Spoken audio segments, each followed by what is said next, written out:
Mummy जी, ओ mummy जी, कहाँ चली गई आप? दिखाई नहीं दे रही। सोनिया कॉलेज से आते ही अपनी मम्मी जी को ढूंढ रही थी कि तभी अंदर से उसकी भाभी काजल निकल कर आई और बोली, क्या हो गया? क्यों चला रही है इतना? भाभी, मम्मी जी कहाँ चली गई? कहीं दिखाई नहीं दे रही। अरे, मुझे क्या पता तुम्हारी मम्मी जी का? तुम जानो, मैं कोई चौकीदार नहीं हूँ इस घर की जो सब कुछ देखती रहूँ। और हाँ, तुम्हारी मम्मी जी के बर्तन पड़े हैं रसोई में, वे साफ़ कर दे। खाना खाकर ऐसे छोड़ देती हैं जैसे किसी भिखारी ने छोड़े हों। ये भी नहीं कि अपने बर्तन को खुद साफ़ कर लूँ। कहकर काजल नहाने के लिए चली गई। सोनिया उदास होकर सोचने लगी कि भाभी का फिर से वही रोना शुरू हो गया, लेकिन उनसे ये ना पूछा कि कॉलेज गई थी तो इतनी जल्दी कैसे आ गई, क्योंकि आज सोनिया के बीएड का रिज़ल्ट आया था जिसमें वह अपने कॉलेज में टॉप आई थी। इसीलिए उसे कॉलेज की तरफ से 1 लाख रुपए का इनाम मिला था जो प्रति वर्ष टॉप छात्र को दिया जाता है। वही खुशखबरी सोनिया अपनी मम्मी जी को सुनाना चाहती थी। सुनाना तो वह अपनी भाभी को भी चाहती थी, लेकिन उसकी भाभी को उसकी पढ़ाई से कोई इंटरेस्ट नहीं था क्योंकि वह खुद कम पढ़ी लिखी थी। इसलिए वह अपनी ननद सोनिया की पढ़ाई से बहुत जलती थी। सोनिया अभी 22 साल की हुई थी कि सोनिया की भाभी काजल अपने पति के कान भरने लगी कि हमें अब सोनिया के हाथ पीले कर देने चाहिए, क्योंकि लड़कियां जैसे जैसे बड़ी होती हैं कुछ ना कुछ गलत सोचने लगती हैं। इसीलिए अगर हमें बदनामी से बचना है तो सोनिया की शादी हमें जल्द से जल्द कर देनी चाहिए, क्योंकि उसकी भाभी नहीं चाहती थी कि वह सोनिया कभी भविष्य में उनसे बेहतर ज़िंदगी जिए। वह तो बस यही चाहती थी कि सोनिया हमेशा गरीब भिखारी की तरह जीवन जिए, हमेशा दूसरों के टुकड़ों पर पले। और सोनिया सोचती थी कि वह पढ़ लिख कर स्वयं के पैरों पर खड़ी हो जाए, स्वाभिमान की रोटी खाए और उसे दूसरों के सामने हाथ ना फैलाने पड़े। तभी सोनिया के भाई ने एक दिन अपनी मम्मी जी से कहा कि मम्मी जी, अब सोनिया की पढ़ाई भी पूरी हो गई है। जवान लड़की को और कितने दिनों तक घर में बिठा कर रखेंगे? कभी कोई ऊंच नीच हो गई तो उसका जिम्मेवार कौन होगा? इसीलिए मेरी बात मानो, अब हम सोनिया की शादी कर देते हैं। काजल ने एक लड़का देख रखा है। वह भले ही कम पढ़ा लिखा है, पर दहेज में उन्हें कुछ भी नहीं चाहिए। और आप तो जानती ही हैं कि अगर हम कहीं दूसरी जगह शादी करेंगे तो लड़के वाले दहेज में मोटी रकम मांगेंगे। मम्मी जी, हम तो इतना दे भी नहीं पाएंगे। इसलिए मेरी बात मानो और जितनी जल्दी हो सके सोनिया को शादी के लिए मना लो। कहकर कमल अपनी मम्मी जी की बात सुने बिना ही वहाँ से चला गया। कुसुम जी ने जब ये बात अपनी बेटी सोनिया को बताई तो सोनिया अपनी आंखों में आंसू लिए हुए बोली कि मम्मी जी, आप भैया को समझाओ ना, मुझे अभी शादी नहीं करनी, पहले मुझे अपने पैरों पर खड़ा होना है। काश मम्मी जी, आज पापा जिंदा होते तो आज मैं अपने भाई भाभी पर बोझ नहीं बनती। कम से कम मुझे कुछ करने का एक मौका तो मिलता। प्लीज़ मम्मी जी, आप ही भैया को समझा सकती हैं। बेटी की बात सुनकर कुसुम जी भी उदास हो गई और बोली, बेटी, अब मैं भी क्या कर सकती हूँ? किस्मत के आगे किसका जोर नहीं चलता। मैं भी तो तुम्हारे भाई भाभी पर ही निर्भर हूँ, तो मैं क्या कहूँ? और वैसे भी जवान ननद और बूढ़ी मम्मी तुम्हारे भाई भाभी के कलेजे में कील की तरह चुभ रही है। उन्हें तो यही लगता है कि बस जल्दी से जल्दी इन दोनों से छुटकारा मिल जाए। अब मुझे तो पता नहीं भगवान कब उठाएगा, तो वो लोग तुम्हारी शादी करके तुमसे छुटकारा पाना चाहते हैं। तो सोनिया कहने लगी कि मम्मी जी, क्या मेरी ज़िंदगी के 2 साल भी मुझे नहीं मिल सकते हैं? भैया भाभी को क्या कभी मेरी पढ़ाई से कोई मतलब ही नहीं हुआ? बस बाहर लोगों से पूछते रहते हैं कि शादी के लिए कैसा भी लड़का ढूंढ दो। ये क्या बात हुई मम्मी जी? मैंने बोल दिया ना कि मैं अभी शादी नहीं करना चाहती। इतना कहते कहते वो ज़ोर से रोने लगी। तभी उसकी भाभी काजल वहाँ आई और बोली, इस महारानी के सपने तो देखो कितने बड़े बड़े हैं। पहले नौकरी करेगी, फिर 2-3 साल बाद में शादी करेगी, और अब बूढ़ी होकर शादी करने का इरादा है क्या? समाज क्या कहेगा? पर इसे तो समाज की कोई परवाह ही नहीं। और आप मम्मी जी, क्या कह रही हैं? अपनी बेटी को समझाने की बजाय उसका साथ दे रही हैं। इतना कहकर काजल पैर पटकती हुई अंदर चली गई और जाकर अपने पति कमल से बोली, सुनो जी, 2 महीने के अंदर मैंने जो कहा था वह लड़का देखकर उसकी शादी निपटा दो, ताकि हमारे सर से भार उतरे। आगे भी हमें अपनी ज़िंदगी में बहुत कुछ करना है। कब कब तक अपनी बहन को घर में बिठा कर रखोगे? और वैसे भी आपकी मम्मी जी का बोझ क्या कम है, जो अब तक इस जवान बहन को भी घर में बैठा रखा है। मैंने बोल दिया ना, बस जल्दी से जल्दी इसे जहाँ से विदा करो। तो कमल कुछ नहीं बोला और चुपचाप उसने हाँ में गर्दन हिला दी। तभी सोनिया ने अपने भाई की तरफ उम्मीद भरी नज़र से देखा और बोली, भैया बड़ी मुश्किल से मैंने बीएड की, ये डिग्री आसानी से नहीं मिलती। बस भैया 2 साल और दे दो मुझे, फिर आप जहाँ कहोगे मैं वही शादी करवा लूँगी। प्लीज़ भैया मना नहीं करना। तो कमल बोला, सोनिया तुमने अपनी भाभी का फ़ैसला सुन लिया ना, और वैसे भी मैंने अपनी तरफ से पूरी कोशिश की अच्छा लड़का ढूंढने की, पर मिल ही नहीं रहा। और अगर मिल भी गया तो वह दहेज बहुत मांगेंगे, तो इसलिए अब जो भी लड़का मिलेगा उससे तुम्हारी शादी करके मैं भी अब इस बोझ से छुटकारा पाना चाहता हूँ। अपने भाई की बात सुन सोनिया की आंखों में पानी आ गया और उदास होकर बोली कि भैया आखिर आपको मैं और मम्मी जी बोझ क्यों लगती हैं? तो भाभी बीच में ही बोल पड़ी, अरे बोझ ही तो हो आप दोनों इस घर के लिए। कहकर अपने पति से बोली, सुनिए जी, इनकी बातें सुनने के लिए हमारे पास समय नहीं है। आप जाइए और जो मैंने कहा वह कीजिए। और कमल वहाँ से चला गया और उसके बताए हुए रिश्ते को देख कर आया तो आकर अपनी पत्नी से उस रिश्ते की चर्चा की और बोला कि काजल के लिए मुझे तो ये परिवार कुछ ठीक नहीं लगा। तो काजल बोली, आप भी बेकार में चिंता कर रहे हो जी। क्या हुआ, अगर लड़का ज़्यादा पढ़ा लिखा नहीं है तो कम से कम अपनी दुकान से अपने घर का खर्चा तो चलाता ही है ना। और सबसे बड़ी बात वह दहेज भी नहीं मांग रहे हैं। मैं तो कह रही हूँ आंख मूंद कर हाँ कर दो बस, और जाकर अपनी मम्मी जी और बहन को अपना फ़ैसला सुना दो कि अब इसी लड़के से सोनिया की शादी करें। अब आप सोच क्या रहे हैं? हमारे पास लाखों रुपए नहीं हैं जो आपकी बहन को दहेज देकर इस घर से विदा करें। पत्नी की बात मानकर कमल अपनी पत्नी जी के पास गया, अपनी मम्मी जी के पास गया और जाकर बोला, मम्मी जी एक खुशखबरी है, सोनिया के लिए एक लड़का मिल गया है। हाँ ज़्यादा पैसे वाले तो नहीं हैं, पर उसकी अपनी दुकान है, घर में उसकी मम्मी जी और 2 बहनें हैं। सोनिया बहुत खुश रहेगी वहाँ, बस आप तो शादी की तैयारी करो। तो कुसुम जी बोली, कमल कैसा भाई है रे तू, तेरी एक ही बहन है, उसे भी कुएं में धक्का देगा क्या?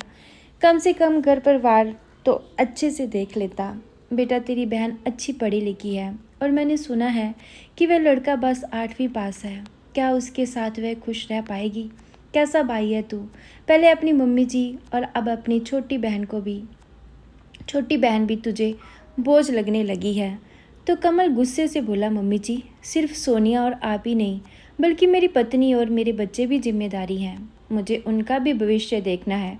अब जो भी पैसा है वह सारा ही अगर मैं सोनिया की शादी में लगा दूंगा तो बच्चों के भविष्य का क्या होगा? क्या ये सोचा है आपने? फिर मैं बहुत ज़्यादा भी तो नहीं कमाता हूँ और मुझे तो ये रिश्ता ठीक लगा।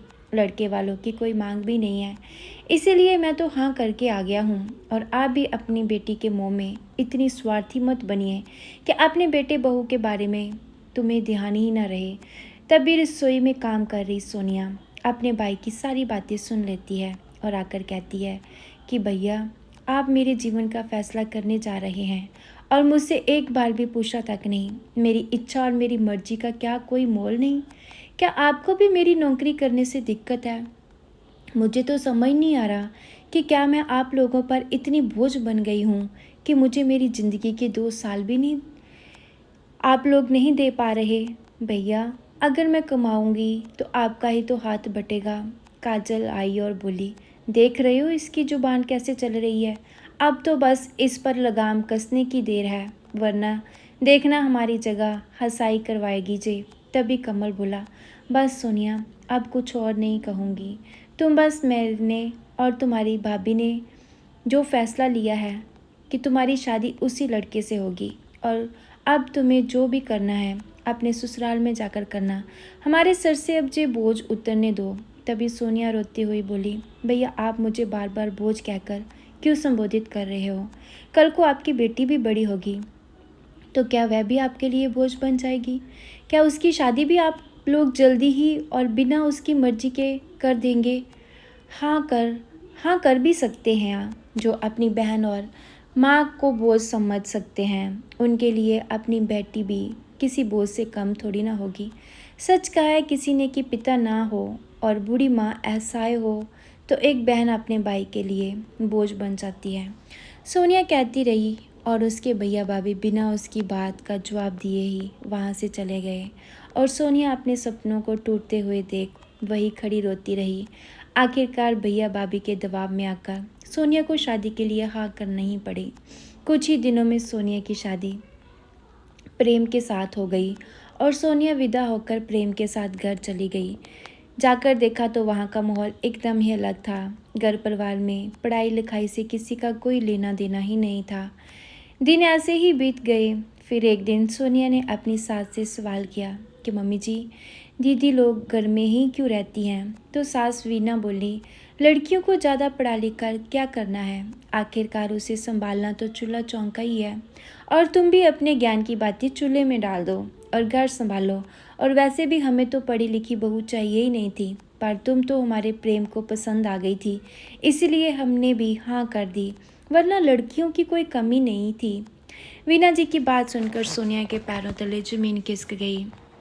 उसकी रही सही उम्मीद भी वह भी अब उसे जाती हुई नजर आ रही थी। अब तक उसे लग रहा था कि इन लोगों ने कम दहेज लिया तो ये लोग खुले विचारों के होंगे और हो सकता है प्रेम की पढ़ाई भी किसी कारण से ही पूरी नहीं हो पाई होगी।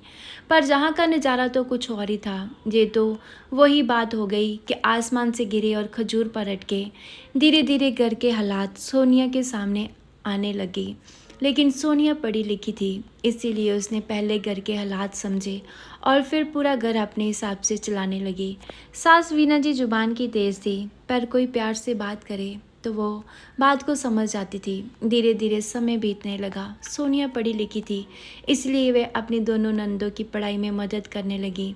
पूरे घर की बागडोर उसने संभाल ली और पति से भी कभी कोई शिकायत नहीं करती थी कि शादी के बाद तुम मुझे कहीं घुमाने नहीं लेकर गए, जहाँ मुझे कहीं कुछ लाकर नहीं दिया।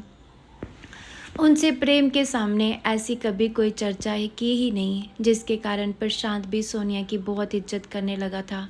शुरू में सोनिया ने सब कुछ समझा और फिर उसने एक दिन वीना जी से कहा, मम्मी जी, अभी तो सीता गीता दोनों छोटी हैं, कल को उनकी शादी भी करनी होगी।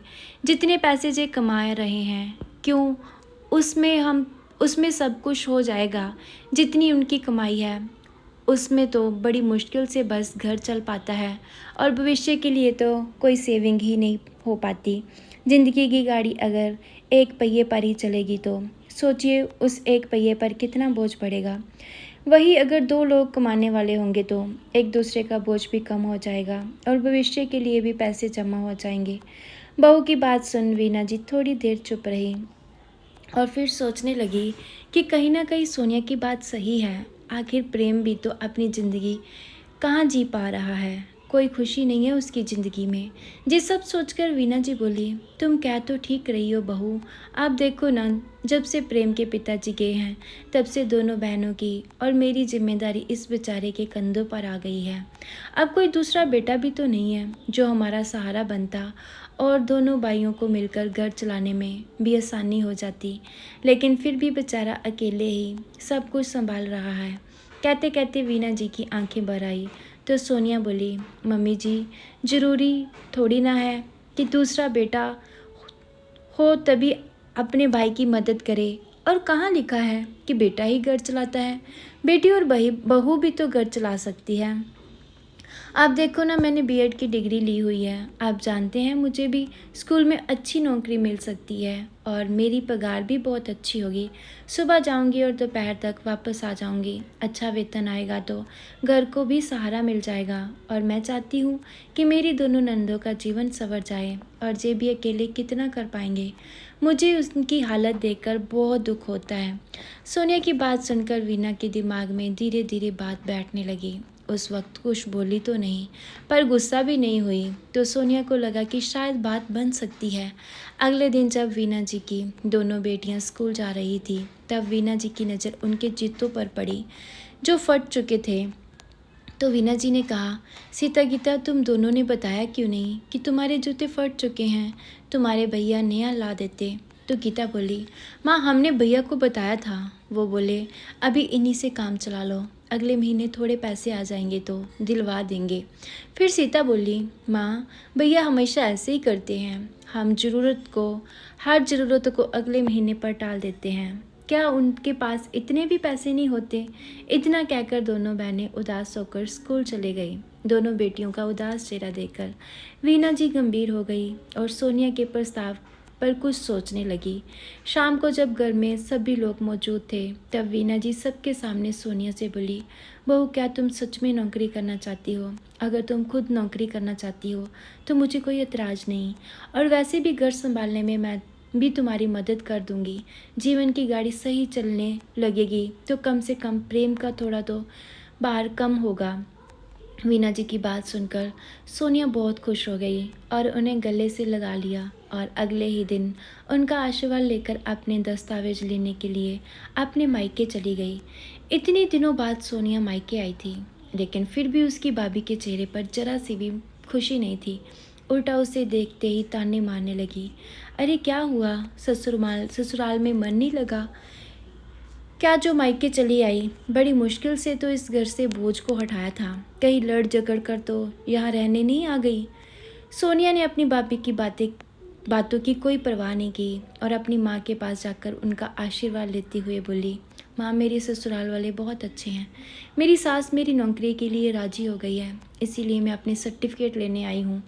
कुसुम जी बोली, मुझे बहुत खुशी हुई बेटी कि तुम्हारे जीवन की गाड़ी सही रास्ते पर चल पड़ी है। वो तो कुछ लोगों की आंखों में तुम चुभती रहती थी और वह कभी नहीं चाहते थे कि तुम नौकरी करो और अच्छी ज़िंदगी जियो, पर ईश्वर के घर देर है अंधेर नहीं। बेटी अब तभी उसकी भाभी काजल आई और बोली, ऐसा कैसे हो सकता है? तुम्हारी सास तो पढ़ी लिखी बहू भी नहीं चाहती थी, तो वह तुम्हारी नौकरी करने के लिए राजी कैसे हो गई? ज़रूर तुमने लड़ाई झगड़ा किया होगा। तो सोनिया बोली, भाभी मैं आपको बताना ज़रूरी नहीं समझती कि मेरी सास कैसे राजी हुई और कैसे नहीं, लेकिन जो लोग समझना चाहते हैं उन्हें ही बातें समझ में आती हैं। जहाँ तो मैं कहकर थक गई थी, पर किसी ने मेरी बात नहीं समझी। अब मैं ससुराल ही मेरा घर है और मैं अपने घर की बात अपने तक ही सीमित रखती हूँ। इतना कहकर सोनिया ने अपना सामान लिया और अपनी माँ का आशीर्वाद लेकर अपने ससुराल के लिए निकल गई। जाने से पहले वे अपनी भाभी से बोली, भाभी आपने तो बहुत कोशिश की थी मेरी ज़िंदगी नर्क बनाने की, पर मैंने भी ठान लिया था कि मैं अपनी ज़िंदगी संवार लूँगी। ज़रूर इतनी मेहनत से एक दिन रात करके जो मैंने पढ़ाई की उसे इस तरह से बर्बाद नहीं होने दूँगी, और एक दिन देखना अपने पैरों पर भी खड़ी होकर दिखाऊंगी। भले ही मेरे भाई और आपने मुझे बोझ समझा, पर मेरा पति मुझे बोझ नहीं समझता। ये कहकर सोनिया वहाँ से चली गई। कुछ दिनों की मेहनत और इंटरव्यू के बाद सोनिया को एक अच्छे स्कूल में टीचर की नौकरी मिल गई। अब सोनिया भी अच्छा खासा कमाने लगी, घर की स्थिति भी सुधरने लगी, घर वालों की ज़रूरतें भी पूरी होने लगी। समय बीता तो सोनिया के घर एक बेटा हुआ। घर में और ज़्यादा खुशी आ गई। लेकिन कुछ ही समय बाद सोनिया के मायके से खबर आई, उसकी माँ कुसुम जी नहीं रही। सोनिया जी खबर सुनते ही अंदर तक हिल गई और तुरंत अपने मायके चली गई। उसकी बेटी होने का पूरा फर्ज निभाया और भाई के कंधों से कंधा मिलाकर अपनी माँ का अंतिम क्रियाक्रम किया। माँ को गए हुए 3 ही दिन हुए थे कि भाई कमल किसी काम से बाहर गया था। रास्ते में उसका एक्सीडेंट हो गया। सोनिया को सब पर मिलते ही वह तुरंत अपने भाई के पास पहुंची और उसे ले जाकर अस्पताल में भर्ती करवाया। क्योंकि उसकी हालत बहुत गंभीर थी। एक पैर टूट जाने की वजह से अब उसकी नौकरी भी चली गई थी। खैर थोड़े दिन सोनिया मायके में ही रही कि भाभी को तकलीफ़ ना हो, लेकिन मायके कितने दिन रुकती, ससुराल तो जाना ही था। जाने से पहले अपने भाई भाभी से बोली, भैया भाभी आपने तो मुझे बोझ समझ था, पर मैं आपके बच्चे को बोझ नहीं समझती। इसीलिए आपकी बेटी की पढ़ाई लिखाई का सारा खर्चा मैं उठाऊंगी, उसे अच्छे से अच्छे कॉलेज में पढ़ाऊंगी और वह अपने पैरों पर खड़ी हो सके। ये सुनते ही उसकी भाभी काजल शर्म से ज़मीन में गड़ी जा रही थी और सोनिया के पैर पकड़कर बोली, सोनिया मुझे माफ़ कर दो, मैंने तुम्हें हमेशा बोझ समझा और आज तू ही मेरी बेटी के लिए इतना सोच रही है। अपनी भाभी की आंखों में पश्चाताप के आंसू देखकर सोनिया बोली, जो हुआ उसे भूल जाइए भाभी, अब तो मम्मी जी भी नहीं रही तो इस घर में मेरा आना जाना तो उतना नहीं हो पाएगा। तो बस आप भी अब अपनी बेटी के भविष्य के बारे में सोचिए और मुझसे जितना हो पाएगा मैं मदद करूंगी। इतना कहकर सोनिया वापस अपने ससुराल चली गई। समय बीता। एक दिन वीना जी बोली, प्रेम अब अपनी बहनों के लिए लड़का ढूंढना शुरू कर दो। तो सोनिया बोली, नहीं मम्मी जी, पहले दोनों अपने पैरों पर खड़ी हो जाएं, फिर जाकर इनकी शादी के बारे में सोचेंगे ताकि वह आगे चलकर बेहतर ज़िंदगी जी पाएं। तो वीना जी बोली, लेकिन बहू वह तो ये अपने ससुराल जाकर भी तो कर सकती है ना, जैसे तुमने किया है। नहीं मम्मी जी, यहाँ आप मुझे मम्मी के रूप में मिली, आपने मेरी बात समझी, इसीलिए मेरा सपना पूरा हो गया।